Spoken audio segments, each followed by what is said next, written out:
బుధవారం నల్గొండ జిల్లా ఆర్యవైశ్య సంఘం ఆధ్వర్యంలో జరిగిన మహాత్మా గాంధీ లాల్ బహదూర్ శాస్త్రి జన్మదిన వేడుకలు జిల్లా కార్యాలయంలో ఘనంగా జరిగాయి. ఈ సందర్భంగా జిల్లా ఆర్యవైశ్య సంఘం అధ్యక్షులు తేలుకుంట్ల చంద్రశేఖర్ మాట్లాడారు. బుధవారం నల్గొండ జిల్లా ఆర్యవైశ్య సంఘం ఆధ్వర్యంలో జరిగిన మహాత్మా గాంధీ లాల్ బహదూర్ శాస్త్రి జన్మదిన వేడుకలు జిల్లా కార్యాలయంలో ఘనంగా జరిగాయి. ఈ సందర్భంగా జిల్లా ఆర్యవైశ్య సంఘం అధ్యక్షులు తేలుకుంట్ల చంద్రశేఖర్ మాట్లాడుతూ గాంధీ ఆశయాలు ఆలోచనలు ప్రతి ఒక్కరూ పాటించడమే వారికి నివాళి అని, ప్రతి ఒక్కరూ వారిని ఆదర్శంగా తీసుకోవాలని కోరారు.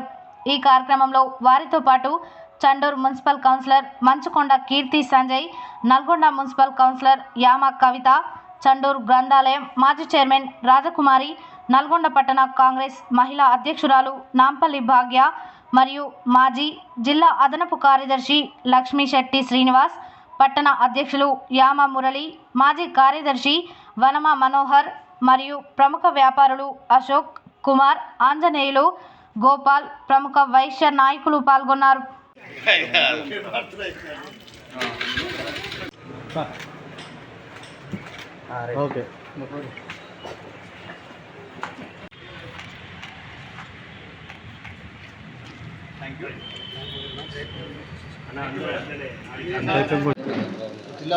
ఈరోజు అక్టోబర్ 2 గాంధీ జయంతి సందర్భంగా నల్గొండ జిల్లా ఆర్యవైశ్య సంఘం తరపున స్థానిక వాసవి భవన్లోను మరియు జిల్లా కార్యాలయంలోను గాంధీ జయంతి వేడుకలను అత్యంత వైభవంగా జరుపుకోవడం జరిగింది. గాంధీజీ వాళ్ళ యొక్క ఆశయాలను, వాళ్ళ యొక్క ప్రణాళికలను ముందు తరాలకు అందించవలసిన బాధ్యత మనందరి వైశ్యులపైన ఉన్నది. మరియు అలాగే ప్రతి ఒక్క ప్రభుత్వము ఆర్యవైశ్యుల యొక్క ఐక్యతను గుర్తించి వారికి ఆర్యవైశ్యులు కూడా పేదవాళ్ళు ఉన్నారు. ఆ కార్పొరేషన్ ద్వారా కానీ ప్రత్యేక పథకాల ద్వారా కానీ ఖచ్చితంగా ఆర్యవైశ్యులందరికీ ఈ పథకాలని చేకూరేటట్టుగా మేము గవర్నమెంట్కు విన్నవిస్తున్నాము. అదేవిధంగా ఈరోజు నల్గొండ పట్టణంలో జిల్లా ఆర్యవైశ్య భవన్ నందు మహాత్మా గాంధీ జయంతి అక్టోబర్ 2 సందర్భంగా మేము ఘనంగా వారికి జయంతి శుభాకాంక్షలు తెలియజేయడం జరిగింది. అదేవిధంగా ఈరోజు లాల్ బహదూర్ శాస్త్రి గారి కూడా జయంతి. ఈ కార్యక్రమాన్ని ఇక్కడ ఆర్యవైశ్యుల అందరితో కలిసి జరుపుకోవడం జరిగింది.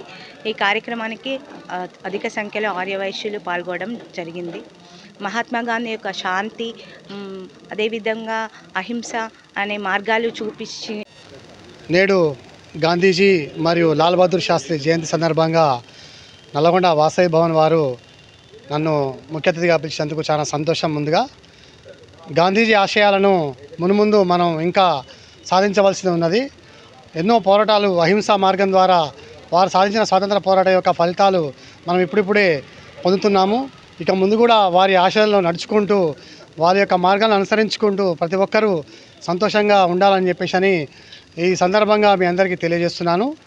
ఇక్కడికి వాసవన్ వారు పిలిచినందుకు పట్టణ ఆర్యవైశ్య సంఘం అధ్యక్షుడు యామ మురళి గారికి మరియు మిగతా కార్యవర్గాలందరికీ, నల్గొండ పట్టణ ఆర్యవైశ్య సంఘం ఆధ్వర్యంలో వాసవి భవన్ గాంధీ పార్క్ నందు గాంధీ జయంతి వేడుకలు అత్యంత వైభవంగా నూతనంగా జిల్లా అధ్యక్షుడిగా ఎన్నికైనటువంటి తేలుకుంట్ల చంద్రశేఖర్ గారి వారి చీఫ్ గెస్టు మరియు యామ మురళి గారి సహకారము, ఈ నల్గొండ పట్టణ ఆర్యవైశ్య సంఘం యొక్క అందరి సహాయ సహకారాలతో, సభ్యుల సహకారాలతో కార్యవర్గం అందరూ కూడా ఇక్కడ అటెండ్ అయ్యి మహాత్మా గాంధీ పుట్టినరోజు వేడుకలని జరిపారు. మహాత్మా గాంధీ అహింసా మార్గాన్ని పాటించి మన దేశానికి స్వాతంత్రాన్ని తెచ్చి ఆర్యవైశ్యులందరినీ ఐక్యతగా చేస్తూ వీరంతా మహాత్మా గాంధీ గారి యొక్క జయంతి పురస్కరించుకొని స్థానిక పట్టణ ఆర్యవైశ్య సంఘం వారి ఆధ్వర్యంలో వాసవి భవన్ నందు వారి జన్మదిన వేడుకలు ఘనంగా నిర్వహించుకోవడం జరిగింది. గాంధీజీ గారు మన తెల్లదొరలను, ఈ దేశాన్ని తరిమికొట్టి ఈ భారత స్వాతంత్రానికి ఊపిరి పోసి మన స్వేచ్ఛా వాయువుని మనందరికీ అందజేశారు. కానీ వారు ఆశించినట్టు అటువంటి ఇంకా ఆర్యవైశ్యులు ఇంకా పేదలుగానే మిగిలిపోయారు. ఈ ప్రభుత్వాలు ఇంకా ఆర్యవైశ్యులను గుర్తించి వారికి చేయూతను అందించాలని చెప్పేసి ఈ సందర్భంగా తెలియజేస్తున్నాము. ఇంకా మరెన్నో సాంస్కృతిక కార్యక్రమాలు ఇక్కడ నిర్వహించడం జరుగుతుంది.